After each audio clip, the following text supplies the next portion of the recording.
Good morning. मी देवयानी जोशी. एक गोष्ट आणि आपलं आयुष्य समृद्ध करता येऊ शकेल असा एक विचार. चला ऐकूया. एकदा एक राजा असतो.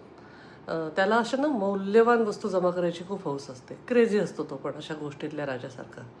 तर त्या 18 मौल्यवान मूर्ती त्याच्याकडे असतात आणि त्यांची साफसफाई करताना त्याचा असा रूल बनवलेला असतो की कुठूनही कोणाच्याही हातून चुकूनही त्यातली एखादीही मौल्यवान मूर्ती फुटली तर त्याला देहदंडाची शिक्षा.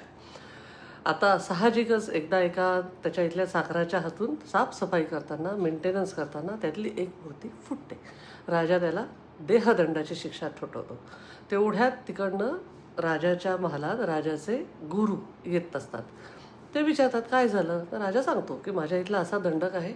माझ्या स्टॉकमधल्या 18 मूर्ती आहेत मौल्यवान. त्यातल्या एखाद्याही मूर्तीला काही डॅमेज किंवा काही झालं तर मी ज्याच्या हातून ती चूक होते त्याला माफी नाही, त्याला सरळ फाशीची शिक्षा.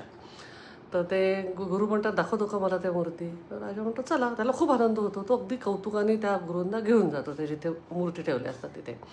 तर ते गुरु त्यांच्या हातात एक दंडक असतो. त्यांनी त्या 17च्या 17 मूर्ती फोडून टाकतात आणि राजाला म्हणतात आता तुझ्या नियमाप्रमाणे मला देहदंडाची शिक्षा, कारण मी 17 लोकांचे जीव वाचवले.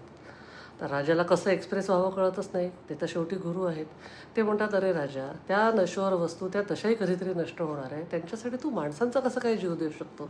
कसं असतं कित्येकदा आपण पण आपल्या डे टू डे लाईफमध्ये मोबाईल, गाडीच्या काहीचं डॅमेज झालं किंवा क्रॉकरी किंवा आपलं घड्याळ किंवा अशा मौल्यवान वस्तू तर किंवा पैशाचं नुकसान झालं की खूप चिडतो. पण त्याचवेळी एखाद्या माणसाच्या भावना दुखावल्या गेल्या तर तेवढ्या गंभीर्याने घेत नाही. वस्तू पुन्हा मिळू शकतात पण माणसाचं मन पुन्हा मिळेलच असं नाही. वस्तू जरी मौल्यवान असल्या तरी माणसाचा जीव त्याहून अनमोल असतो. ज्या गोष्टी नश्वर आहेत त्यासाठी माणुसकी गमावणे कधीच शहाणपणाचं नाही.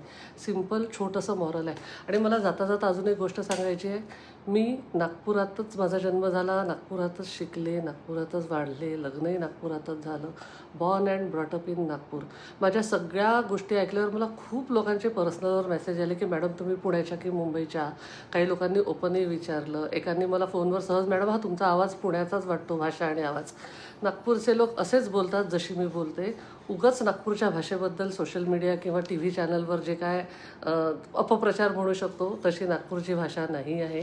तुम्ही जसे बोलता तसेच आम्ही पण सगळे बोलतो. याची नोंद घ्यावी. मी नागपूरचीच आहे आणि नागपूरवर माझं खूप प्रेम आहे. या गोष्टीचा विचार करा. खूप सिंपल आहे. अप्पादादांनी पाठवलेली गोष्ट आहे. Thank you so much Appadada. Life is beautiful. Stay bless. I love you all.